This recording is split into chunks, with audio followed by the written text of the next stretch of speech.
abrir a palavra do Senhor em 2 Timóteo, capítulo 3, segunda carta de Paulo a Timóteo, capítulo 3, a partir do verso 16. Graças a Deus, mais essa oportunidade, está ministrando a palavra do Senhor com um tema hoje bem específico.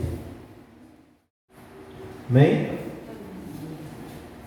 Toda a Escritura é inspirada por Deus e útil para o ensino, para a repreensão, para a correção, para a educação na justiça, a fim de que o homem de Deus seja perfeito e perfeitamente habilitado para a boa obra. Amém? Poder sentar, já oramos, graças a Deus. Como já falamos anteriormente, dia 31 de outubro comemoramos o dia da Reforma Protestante, né? São 504 anos da Reforma, desde o dia em que Martinho Lutero, em 31 de outubro de 1517, pregou 95 teses na igreja de Wittenberg, na Alemanha. 95 teses combatendo contra as indulgências da igreja católica, e tantas outras coisas também. E hoje nós louvamos a Deus por esse acontecimento, porque foi exatamente ali que o Senhor restaurou a vida da igreja. Deus tem um propósito para o seu povo, amém? Ele preserva o seu povo desde o início dos tempos, né? Desde o próprio Evangelho, que é Gênesis 3,15, Deus fez uma promessa. Ele fez uma promessa na sua palavra a respeito de Cristo Jesus, o seu Filho, que pisaria na cabeça da serpente. Ele, de uma maneira muito simbólica, a princípio, apontava para um povo eleito, para um povo escolhido, né? Uma nação, e depois se tornaria uma nação, se tornaria uma multidão, e que no Novo Testamento esse povo teve o nome de igreja e de cristãos, porque seguiam a Cristo. Obviamente Deus também falava através da sua palavra de que haveria consequências, né, para esse povo. A sua conduta diante dos homens e diante da sociedade teria consequências, porque esse povo ele foi chamado, como, né, o grupo dos homens lá da Célia é chamado, eles foram chamados para ser embaixadores de Cristo, né? O embaixador é aquele que representa, é aquele que representa a pessoa, como por exemplo, o embaixador do Brasil, ele fala em nome da nação brasileira, amém?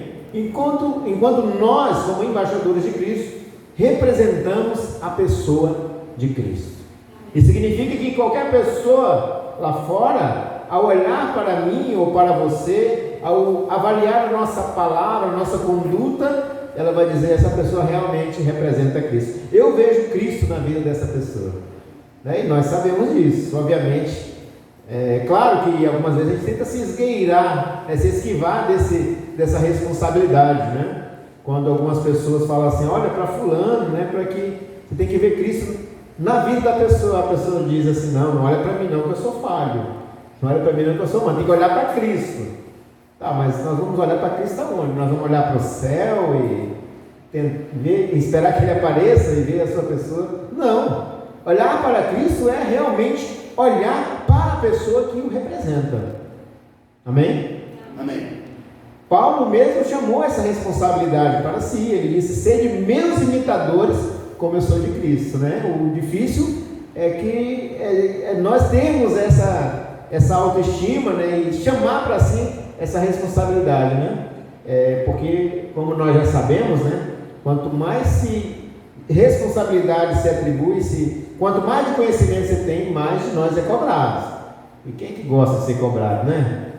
É meio complicado. Então, baseado nisso, nós sabemos que quando Deus escolhe esse povo, obviamente Ele não deixa esse povo aí à toa. Ele não deixa esse povo como algumas teorias que já foram levantadas, né, de que Deus criou o mundo como se fosse um relógio e deu corda para esse mundo, né, e deixou ali a vontade, né, a sua própria vontade, a mercê de si próprio, né, condicionado ao seu livre-arbítrio, e Deus fica ali meio que por fora, esperando que essas pessoas o reconheçam nas suas obras, o reconheçam na sua revelação, e então se voltem para Ele, né? Existe essa teoria no meio, que podemos dizer assim, a margem da teologia, mas existe. Mas esse Deus não é assim. Deus não é um Deus relaxado. Esse Deus é um Deus todo-poderoso, e nós conhecemos alguns dos seus atributos, e os principais que muitas das vezes mencionamos é a onipotência, né? A onisciência, a onipresença, tem a onividência também, né? Que é aquele que tudo vê. Então, esse Deus ele é poderoso, e é tão poderoso ao ponto de trazer à existência todas as coisas, né? Que nós chamamos de ex nihilo, criar do nada, e dar vida a coisas, às pessoas, e ainda sustentá-las. Isso se chama soberania. Amém, Senhor. Deus cria e sustenta, assim como Ele criou o universo, né? E nós já vimos, quantas vezes já ouvimos, né? Na pregação do pastor Cleilson, ele gosta de fazer menção a isso, né? De que esse Deus é tão perfeito na sua criação que Ele criou a terra exatamente no lugar onde ela deveria estar, o sol exatamente no lugar onde ele deveria estar, de tão perfeito que é, derrubando assim, se usarmos um pouquinho da lógica, da racionalidade, veremos que é impossível algo dessa natureza criar, por exemplo, de maneira aleatória, como por exemplo diz a teoria do Big Bang. É impossível, né? E eu lembro também de uma vez que ele falou, né? É como se eu acreditasse de que existia um caminhão carregado de trigo, ovos e leite, e de repente ele está a caminho do seu destino e capotasse, e aí pegasse fogo aquele caminhão, um caminhão baú, e aí pegasse fogo, de repente quando as pessoas chegam e abrem o baú, tem um bolo pronto lá, né? Os ingredientes estavam ali, e o fato, então, vamos dizer assim, nossa, olha que coincidência, né? Não, isso é irracionalidade crer dessa forma. É mais racional crer que existe um Deus todo-poderoso, autossuficiente, autoexistente, que trouxe a existência, que deu-nos vida, que criou todas as coisas para o louvor da sua glória e o sustenta para que a sua glória seja mantida. Amém, Senhor. Para que haja perfeição, né? Tanto que se a terra fosse um pouquinho mais próxima do sol, estaríamos todos queimados. Se fosse um pouquinho mais afastado, todos congelados. Então ele está exatamente no lugar que Deus, na sua infinita sabedoria, colocou. Amém? Esse é o Deus. Amém. Então ele chama esse povo para um relacionamento, ou melhor, ele cria esse povo para um relacionamento. Ele chama esse povo através do evangelho, da pregação da sua palavra. Porém, como eu disse, ele não deixa esse povo à vontade. Esse Deus, ele revela para pessoas, né? Ele inspira pessoas e revela então a sua palavra, né? Ou como fazendo menção, ligando ao tema de hoje, ele deixa a escritura. Amém? Amém, Senhor. E com o passar do tempo, né, no ápice da revelação, os homens criam de maneira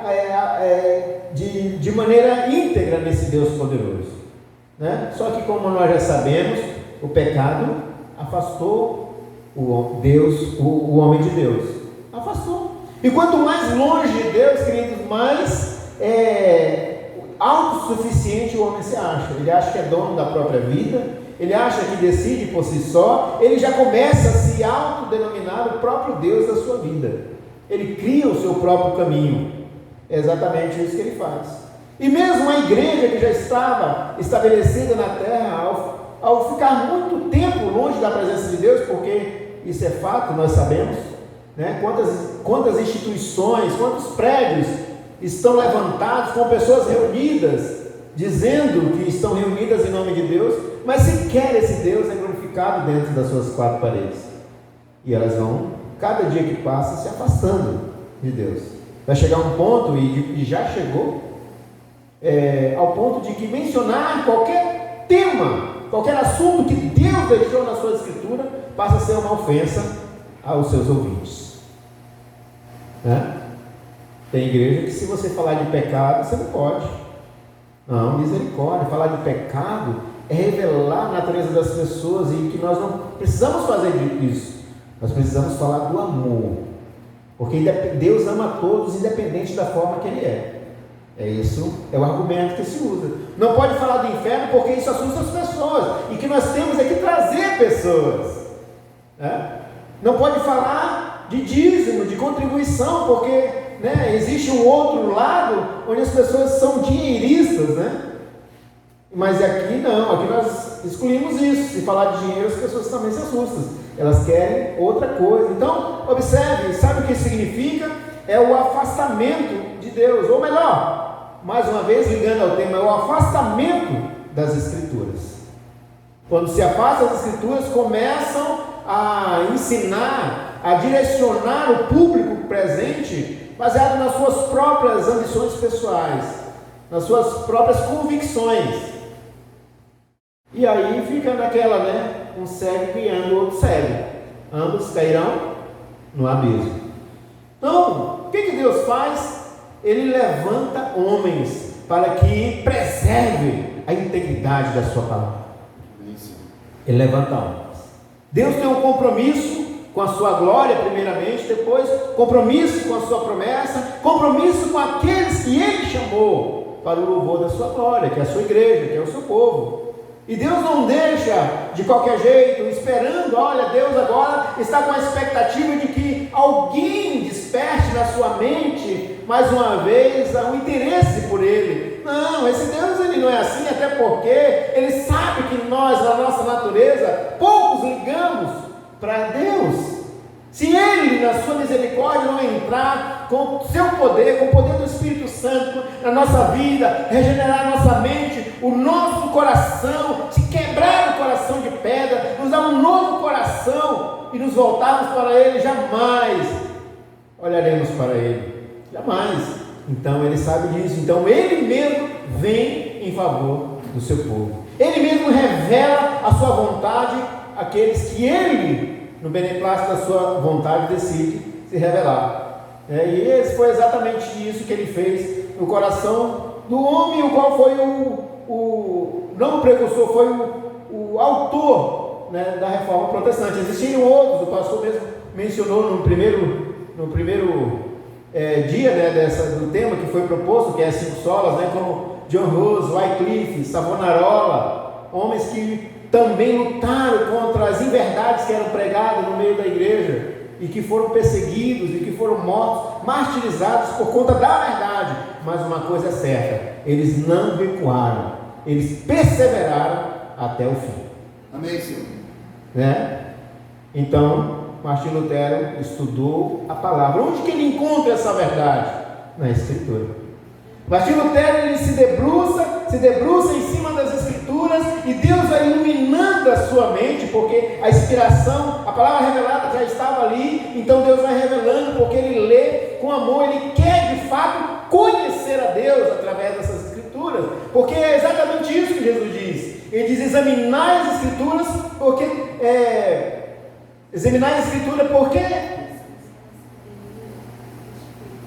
vai falar. Cuidar ternelas a vida eterna, são elas que testificam. Exatamente, é porque embolou com outro versículo que eu estava na mente. Examinar as Escrituras, porque julgais ter nela vida eterna, e são elas que testificam de mim. Glória. Então é nas Escrituras, é na palavra escrita onde Deus vai se revelar para nós, através da história daquilo que de fato aconteceu, e nós vamos olhando, e o Espírito Santo vai testificando, o nosso coração vai quebrantando, e a mente vai regenerando, até que chega um momento em que diz: é esse o Deus verdadeiro, é o Deus desta palavra que eu creio, e é a vontade dele que agora eu vou fazer, e por ela eu vou lutar, e enfrentar os homens que estão distorcendo esta palavra. Eu acredito que foi exatamente isso que aconteceu com Martinho Lutero. Então ele, contra tudo e contra todos, não pensou nas consequências. Pelo contrário, ele escreve então argumentando, porque era um dom que ele tinha, né? O conhecimento que ele tinha obviamente vem de Deus. Toda boa dádiva procede do Pai das luzes, principalmente quando é para preservar a integridade da palavra. Então ele escreve as 95 teses e prega na igreja de Wittenberg, na Alemanha, contra as indulgências, contra o charlatanismo, contra o dinheirismo, contra o sistema, contra a religiosidade, contra os homens que distorcem a palavra de Deus. Observe, olha só o que Deus fez pelo seu povo, e é exatamente por isso que estamos aqui hoje. Hoje nós temos a liberdade de debruçarmos em cima da palavra de Deus, de ouvirmos as verdades da palavra de Deus, as mensagens, não é verdade? Glória a Deus. Observe que Jesus ele já ia contra isso, falando que no coração dos homens já tinha esse certo anseio de colocar as suas verdades, as suas decisões para poder conduzir as pessoas. Eu lembrei de um texto agora que é Mateus capítulo 7, ele diz assim: não julgueis para que não sejais julgados. Muito bem, pois com o critério que julgardes, sereis julgados, e com a medida com que tiveres medido, vos medirão também. Porque vês tu o argueiro no olho do teu irmão, deixa eu ver se é esse mesmo.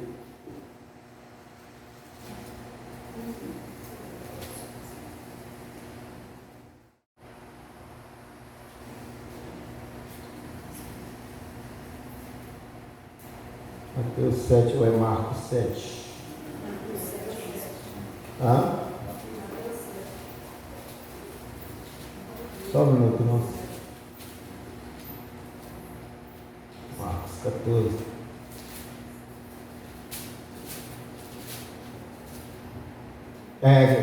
Marcos 7. Olha só o que ele fala a respeito dos religiosos da época. Isso mostra que ele já colocava as escrituras de lado. Ele diz assim, ora, reuniram-se a Jesus os fariseus e alguns escribas, vindos de Jerusalém, e vendo que alguns dos discípulos dele comiam pão com as mãos impuras, isto é, por lavar, pois os fariseus e todos os judeus, observando a tradição dos anciãos, não comem sem lavar cuidadosamente as mãos. Quando voltam da praça, não comem nem sem se aspergirem. E há muitas outras coisas que receberam para observar, como a lavagem de porcos, jarros e vasos de metal. Interpelaram os fariseus e os escribas: por que não andam os seus discípulos de conformidade com a tradição dos anciãos, mas comem com as mãos por lavar? Respondeu-lhes: bem profetizou Isaías a respeito de vós, hipócritas, como está escrito: este povo honra-me com lábios, mas o seu coração está longe de mim. Em vão me adoram, ensinando doutrinas que são preceitos de homens, negligenciando o mandamento de Deus. Guardais a tradição dos homens. E disse-lhes ainda: jeitosamente rejeitais o preceito de Deus para guardardes a vossa própria tradição. Olha só o que Jesus diz. Jesus obviamente está falando dos preceitos de Deus, ele está falando da lei. Para nós hoje não muda, porque para nós é a Escritura como um todo, como nós lemos em 2 Timóteo 3,16, toda a Escritura.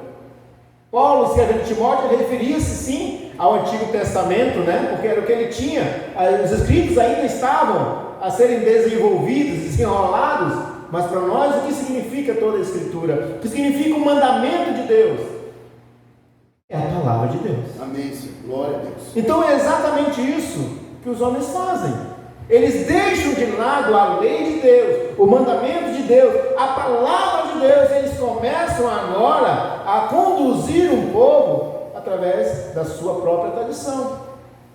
Quando Martinho Lutero resolveu escrever as 95 teses, era a tradição que estava imperando, porque era assim que o catolicismo fazia. E olha, mais interessante ainda, eu estava lendo aqui que eles tinham argumentos tão simplórios para colocar a igreja, a tradição, acima da palavra de Deus, que é impressionante.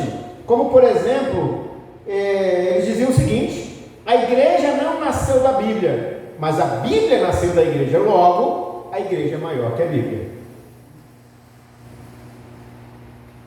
Ou seja, quando Jesus foi, ele deixou a igreja, o povo, que somos nós. A partir do caminhar da igreja, os escritos foram se desenvolvendo, a Bíblia surgiu. Então foi os escritos que saíram da igreja. A igreja, que somos nós, é maior do que a Bíblia. Outra coisa é, Jesus não deixou livros como regra de fé, ele deixou a igreja. Outra coisa, Jesus não deixou a Bíblia, ele deixou a igreja, ele deixou discípulos que formaram a sua igreja e posteriormente formaram a Bíblia. Não existe na Bíblia um versículo que diga que a Bíblia é a nossa regra de fé e prática. E baseado em argumentos tão simplórios, o que eles faziam? Eles colocaram, a partir do primeiro Papa, que nós já sabemos qual que é a interpretação verdadeira a respeito disso, e colocaram o Papa como um vigário de Deus, o vigárius filii Dei, que no latim significa substituto de Deus. É o Papa.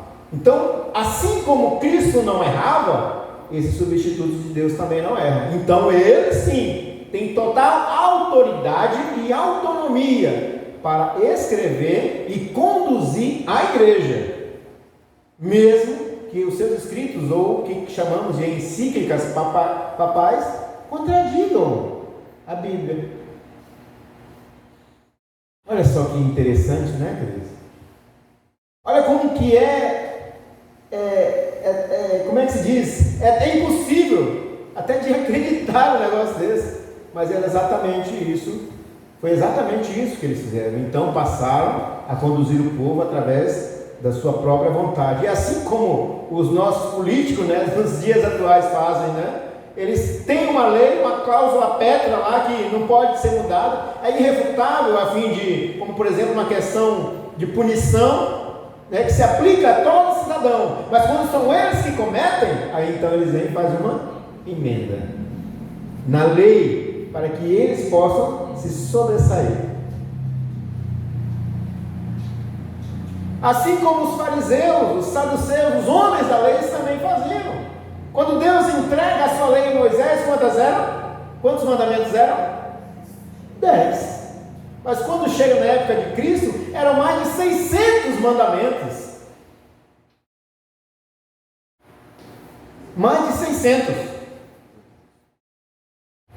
A fim de que eles pudessem sobressair. Cada vez que feria uma vírgula da lei de Deus, eles não, mas não por isso, Por isso, só assim.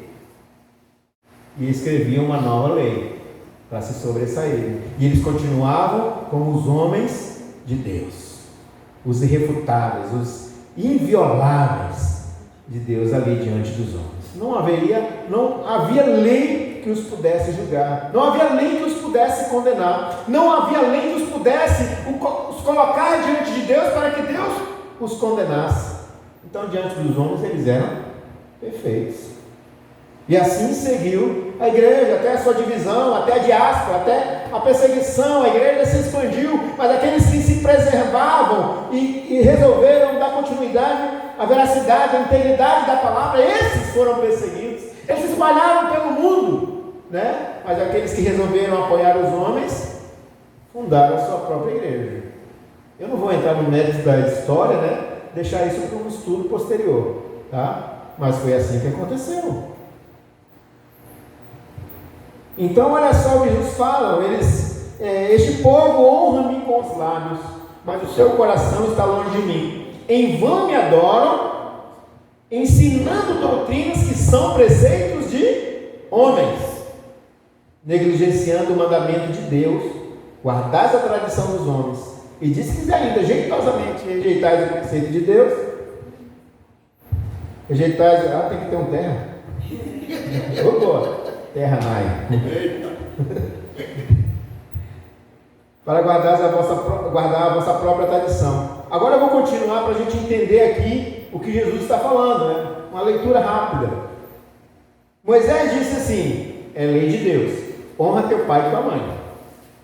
Não é lei de Deus? Quem maldisser a seu pai ou sua mãe seja punido de morte. Vós, porém, dizes assim, ou seja, não é bem assim, porque vai que eu não honro meu pai e minha mãe, e essa punição de morte vem sobre mim. Então vem a emenda, aí ele diz assim: se um homem disser a seu pai ou sua mãe, aquilo que poderias aproveitar de mim é corbã, isto é, oferta para o Senhor, então o dispensai de fazer qualquer coisa em favor de seu pai ou de sua mãe, invalidando a palavra de Deus pela vossa própria tradição, que vós mesmos transmitiste, e fazei muitas outras coisas semelhantes. Convocando ele de novo a multidão, disse: ouve-me todos e entendei. Jesus disse: nada há fora do homem que, entrando nele, o possa contaminar, mas o que sai do homem é o que contamina. Se alguém tem ouvidos para ouvir, ouça. Quando Jesus fala isso, ele diz: presta atenção. Presta atenção no que eu estou te falando. E isso vai trazer livramento para a tua vida. Quando entrou em casa, deixando a multidão, os seus discípulos o interrogaram acerca da parábola. Então lhe disse: assim vós também não entendeis? Não compreendeis que tudo que de fora entra no homem não o contamina? Porque não lhe entra no coração, mas no ventre, e sai para lugar escuso? E assim considerou eles puros todos os alimentos. E dizia: o que sai do homem, isso é o que contamina. Porque de dentro do coração dos homens é que procedem os maus desígnios: a prostituição, os furtos, os homicídios, os adultérios, a avareza, as malícias, o dolo, a lascívia, a inveja, a blasfêmia, a soberba, a loucura. Ora, todos estes males vêm de dentro e contaminam o homem. O que Jesus está dizendo é assim: por que vocês não praticam o verdadeiro mandamento? Sabe por quê? Porque para praticar o novo mandamento, com essa natureza de vocês, com certeza é impossível. Não tem condições. Porque para praticar o mandamento de Deus, tem que nascer do alto. Eu estou juntando tudo aqui para os irmãos entenderem. Tem que nascer do alto. E quando nasce do alto, também recebe o Espírito Santo. Tem a mente regenerada, tem o coração transformado, ou seja, ele é todo transformado, ele é uma nova natureza. E só assim vocês vão cumprir o mandamento de Deus. Mas quem não passou por isso, assim, olha, ele é uma pessoa comum, mas ele não foi transformado, ele ainda tem uma natureza caída. Então ele não se contenta, ele não consegue praticar a lei de Deus. Entendeu? Então ele se fere, ele se machuca. Então, aí ele fica colocando empecilho, não pode isso, não pode aquilo. Mas não é isso que contamina ele, porque ele já está contaminado. Agora, o que ele põe para fora, isso contamina não somente ele, mas tudo que está ao seu redor. Olha só como é que é desgraçado o homem na sua natureza caída. Além de ele ter prazer naquilo que ele faz, se lambuza no pecado, na carniça do pecado, e ele ainda quer transformar tudo à sua volta para que ele fique bem, para que ele fique sociável, para que o ambiente ao redor dele seja confortável para a sua natureza caída. Então ele rejeita a lei de Deus, ele maquia a lei de Deus, ele distorce a lei de Deus, ele rejeita a Escritura. E é isso que Jesus falou. Mas talvez ele dissesse que não existe um escrito que diga que a Bíblia é maior, mas realmente não existe. Mas não precisa dizer algo diretamente, sendo que toda a Bíblia já mostra a realidade. Não precisa. Assim como não tem nada que fale, diretamente a respeito da Trindade, mas a palavra de Deus, os princípios, a revelação de Deus já mostra a harmonia, na Trindade, e assim por diante. Talvez as pessoas ficam buscando resposta na Escritura para poder apoiar alguns dos seus pecados. Mas a Bíblia fala isso, Já viu o tanto de gente que na internet você vai lá, cara, o que tem de perguntas bobas? Eu vi uma vez uma live do pastor André Valadão, ele dando resposta a algumas perguntas. Até ele que é tolo, ele é muito bobo aquele cara, fala cada coisa. Até ele com as perguntas que os crentes fazem, ele diz assim: gente, vocês são crentes mesmo? Porque vocês fazem umas perguntas assim que eu fico... Sabe, as pessoas elas ficam procurando apoiar alguma coisa para o seu bel prazer, para satisfazer a condição do momento, que obviamente é uma condição de queda. A Bíblia fala alguma coisa sobre isso? A Bíblia fala alguma coisa sobre aquilo? Queridos, a Escritura, olha só o que nós lemos em 2 Timóteo, capítulo 3, verso 16. Toda a Escritura é divinamente inspirada. Vamos ler de novo, para a gente não ter... Olha só o que a Escritura diz aqui,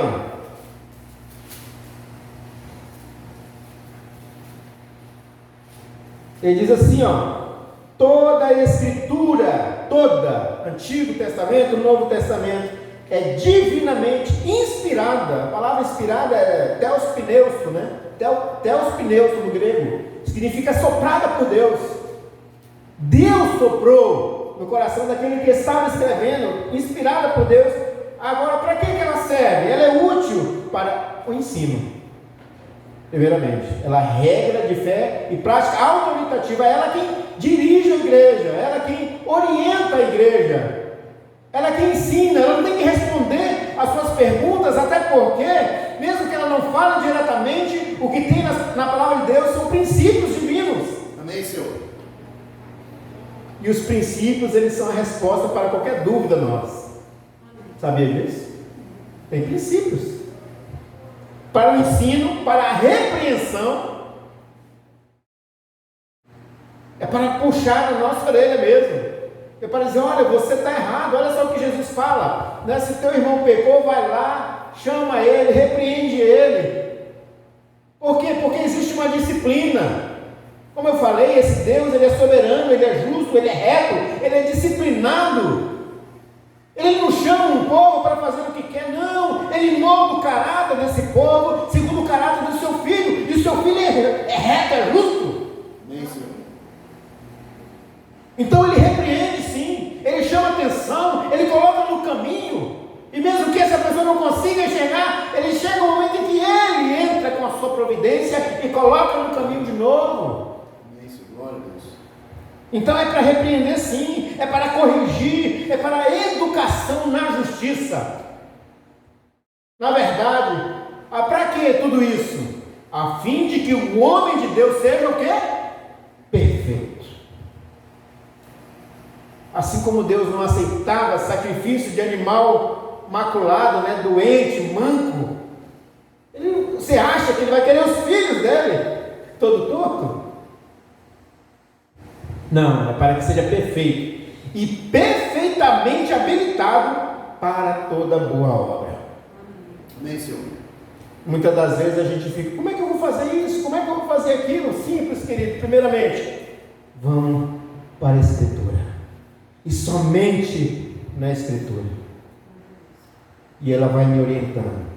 E vai me habilitando. Ela vai me ensinando como eu uso meus dons, ela vai me ensinando como eu devo orar, ela vai me ensinando qual a minha forma de cultuar a Deus neste lugar, né? Muitas pessoas dizem assim, não, mas culto ele é assim, é meio que à vontade, a gente faz a maneira que Deus conduzir. Bom, se Deus conduzir, amém, mas também existe uma regra, existe uma disciplina, né? Existe uma ordem.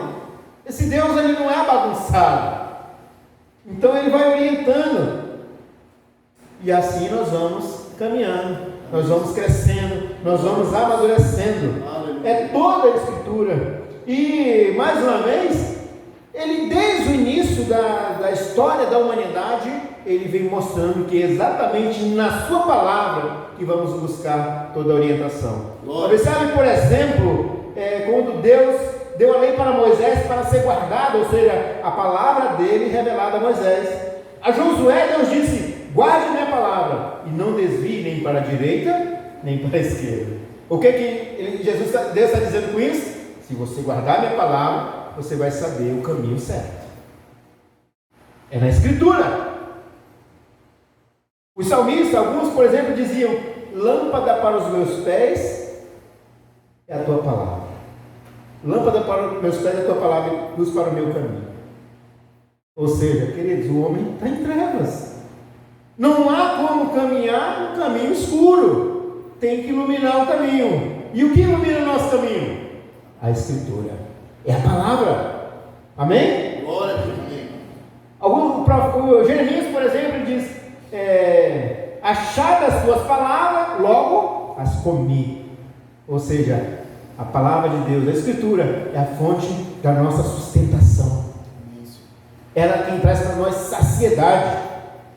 Quantas vezes nós já ouvimos, né, dizer que o homem sem Deus, ele tem um vazio do tamanho da eternidade, ele tem um vazio eterno, ele tem um vazio do tamanho de Deus, e não há nada no mundo que ele busque preencher, que ele seja saciado.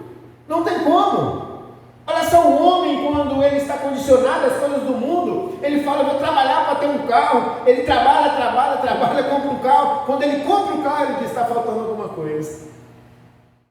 Não é exatamente isso que eu queria. Então ele agora, eu vou comprar uma mansão. E ele trabalha, compra a mansão. Ele compra a mansão, ele entra, ele está sozinho. Ele não tem mais ninguém. Ele diz, não era isso que eu queria. Está faltando alguma coisa. É um vazio que não consegue preencher. Sabe por quê? Porque esse vazio é do tamanho de Deus. E só Deus é quem pode preencher. Amém, Senhor. Glória a Deus.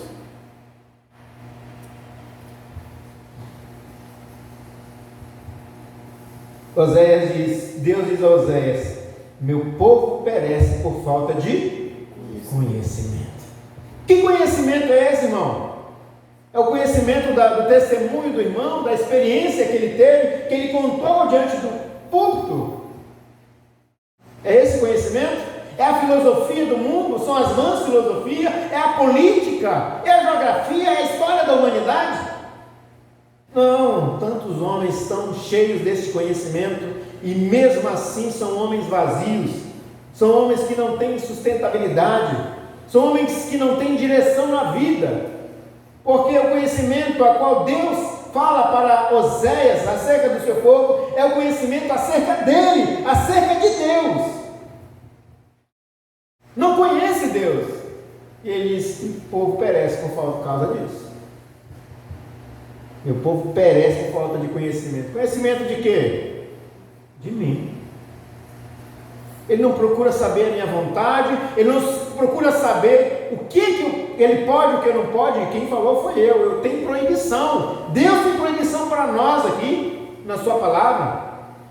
Mas assim como também mencionei ontem, Deus tem bênçãos, Deus tem recompensas para aquele que o busca dentro da sua escritura. Amém, Senhor. Glória a Deus.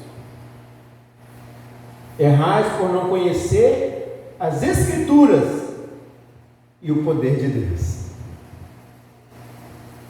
As Escrituras.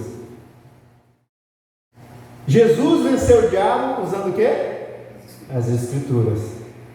Paulo diz que se alguém pregar alguma coisa contrária ao que foi ensinado, ou seja, diferente do Evangelho, ou diferente disso aqui que foi revelado da Escritura, que seja o quê? Maldito. Seja anátema. Então é somente a Escritura.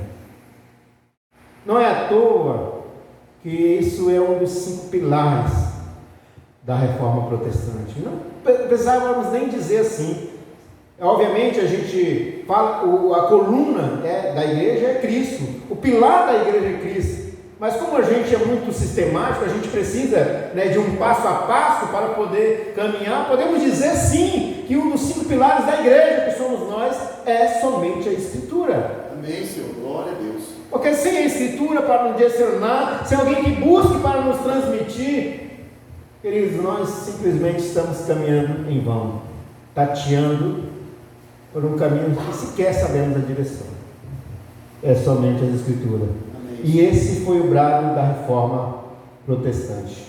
Foi trazer, não um novo caminho, não uma nova religião. Pelo contrário, foi resgatar aquilo que se originou no coração de Deus na eternidade. É que seu povo cumprisse a sua vontade, seguindo as Escrituras.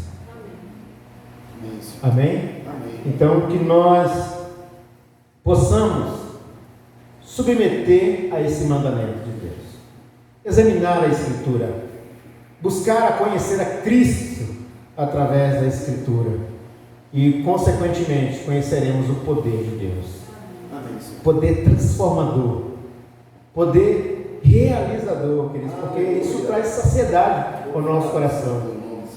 Conhecer a Escritura traz para nós a esperança, não de uma maneira aleatória, como muitas das vezes no tempo da nossa ignorância fazíamos, Vamos ver o que Deus tem para hoje, e abria, como se fosse uma bibliomancia, e que Deus fosse revelado. Talvez Deus falasse, porque Deus ele usa dessa condição para falar conosco na nossa simplicidade, mas a partir do momento que vamos buscando na Escritura, que vamos amadurecendo, que vamos crescendo, Deus ele fala de uma maneira muito mais racional a nós, de uma maneira mais lógica. E olha só a condição, a possibilidade que Ele nos dá, né? De termos os estudos. Obviamente, alguns de nós não conseguimos participar de maneira assídua, mas nós temos isso. Nós temos de podermos assentar, de ouvir, temos ferramentas para isso, fazer uma leitura agradável, sistemática, progressiva, conhecer o Jesus da história, conhecer as promessas de Deus que Ele tem para conosco aqui, também ainda na terra, mas também na eternidade. E assim vamos estreitando o nosso relacionamento, a nossa intimidade com Ele. Mas isso, queridos, Igreja do Senhor, isso só é possível através da Escritura e somente a Escritura. Amém, Senhor. Amém? Que essa palavra fique guardada no seu coração, em nome de Jesus.